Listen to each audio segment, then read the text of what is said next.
and welcome back to Business Newsletter Recap. I'm your host, Nathan Pohl, digital marketer by day at Tommy's Express and chronic side hustler and business nerd by night. On Business Newsletter Recap, we extract actionable takeaways from the top business newsletters out there in audio form, so you can improve your business in just 15 minutes and skip reading through 15 newsletter editions to find the best ones like I did. If any newsletter from the episode was exceptionally beneficial to you, I always post the sign-up links and social media profiles of the creators in the show notes, so be sure to check them out. Episode 10 today brings insights on sales and guerrilla marketing, science-based research to improve your marketing, and top advice for entrepreneurs from the owner of 12 different businesses. Our first newsletter of the day is Mozi Minute, written by Alex Hormozi. Alex barely needs an introduction, as his content seems to be literally all over the internet.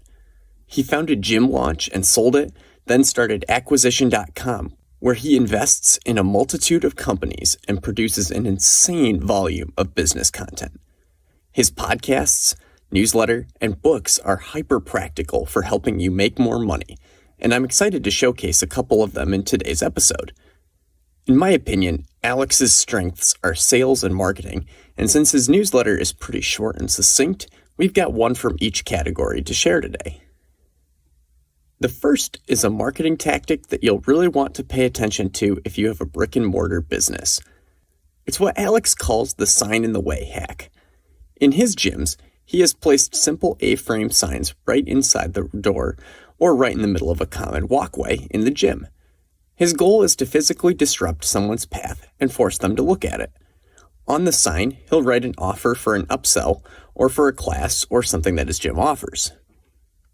Now, this would be pretty basic advice if that's where the email stopped, but he breaks down all the things he tested to make A-frame signs work as well as they could. He explains how they tested printing a sheet of paper for the sign versus writing on it with a dry erase marker. Handwriting made people more likely to look at it and claim the offer. He also tested how often the sign should be changed, and the answer is every day. You might leave the same offer, but erase the date or the day of the week so it looks new. Finally, he found that writing something on the board that was a give and not an ask for most days worked best. He would rotate between a joke of the day, a freebie if someone tagged the gym on their Instagram story, and then posted an upsell offer. If he kept offers up for several days in a row, people started to ignore it.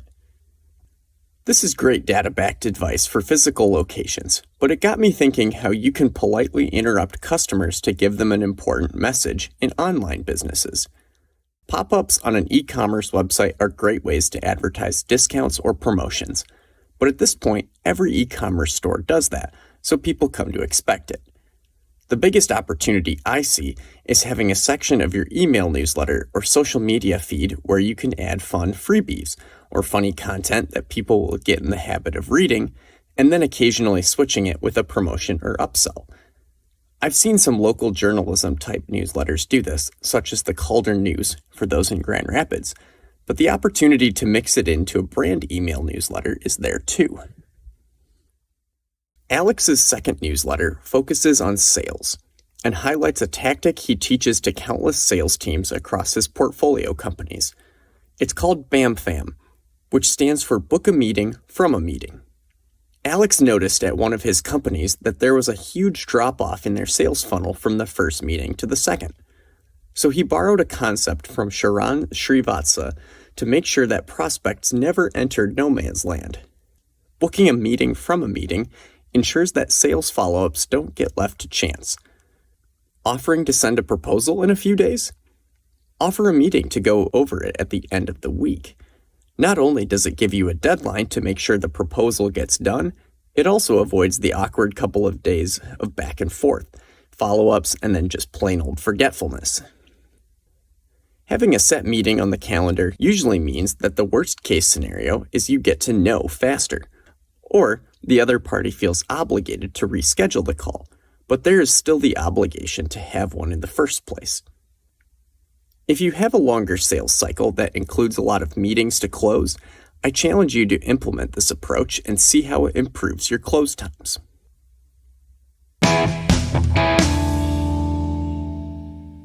If you're listening to this podcast, I know something about you. You appreciate value without the fluff. You want the good stuff, the nuggets you can take away and apply to your business, the hidden gems. That's exactly what Marketer Gems delivers. Twice a week, you'll get the sharpest marketing insights, the best new tools, and campaign deep dives that you'll actually learn from. No filler, no AI regurgitation, just pure, high-impact marketing intelligence. Join me and thousands of other marketers who already get the inside edge. Subscribe now at marketergems.com and become a 10x marketer. Again, that's marketergems.com. I'll have the link in the show notes for you. Now, back to the show. The next newsletter highlight of the episode is another edition of the Growth newsletter written by Neal O'Grady at Demand Curve. You may remember him from episode 1, where we covered AG1's pricing strategies, and episode 3, where we broke down the art of competitor bashing. But if you haven't listened to those already, Demand Curve is an ad agency for startups, and they write fantastic content on everything from marketing and sales to high-level strategy for growing businesses. They also have an audience of over 100,000 readers who keep up with their tips. Today's edition stood out to me as a digital marketer. Neal shares 10 science-backed marketing truths and tactics that can help you skip the experiment phase in your marketing. Marketing and science-backed don't necessarily go together in most people's minds, which is why I found it so insightful. We won't have time to cover all 10, but I picked out 3 that I found insightful with applications that you can bring to your business. The first study that Neal references is a very timely one about AI influencers. Chances are, you've seen AI renderings of people holding products in ads and seen headlines about companies that are using them instead of real people to promote their products. Unsurprisingly, this does not always go well for them. Saarland University recently audited ad performance of different companies that used an AI influencer. If the product was a consumer good, like food, cosmetics, or clothing, AI influencers did not work as well as human influencers. But if it was a tech product, the AI influencers and ads actually did better. It came down to the framing and audience, so be sure to keep this in mind if you are considering any type of influencer marketing. The next study we'll cover looks at persuasion in marketing messaging. They found that there is a sweet spot when making claims about a product. 3 is perfect. Only 1 or 2 claims, and people didn't think the message was as credible. But to my surprise, when there were 4 or more claims about a product, people started to become skeptical. The rule of 3 works because in a marketing setting, either in an ad or on packaging, we perceive 3 positive claims as informational. But studies show that people will see a 4th or 5th claim as trying too hard to sell and tune out. Of course, this only applies to marketing. Informational pieces in news, essays, and politics with more than 3 supporting claims increased trust. The final study I picked out was conducted by the University of Louisville and Clark University that looked at where liquor stores and convenience stores placed their price tags. The study found that prices below the product increased consumers' willingness to buy. This allows the customer to look at the product and packaging, or in an e-commerce site, read through some of the features before immediately framing it with a price. Keep this in mind when you are designing your e-commerce site or arranging your products on a physical display. This may seem obvious if you sit down and think about it, but I see this advice ignored on many sites and shelves from companies who aren't exceptionally intentional about their presentation. I loved reading about the results of these studies and will include the full newsletter and research credits in the show notes if you want to take a closer look. The final newsletter of the episode is Small Business MBA, written by Michael Girdley. Michael is the CEO of a holding company where he owns a majority stake in 12 different businesses and shares great tips and information with his hundreds of thousands of followers on social media. I've read a lot of his content and heard him as a guest on a number of podcasts as well. I'll link my favorite in the show notes, where he talked about his fireworks business on the My First Million podcast. I appreciate how even-keeled his content is as well. Nothing about his personal brand is sensationalist or get-rich-quick, despite how well he's done. Michael's recent newsletter on advice he repeats all the time to entrepreneurs stood out in my inbox and one that I wanted to share.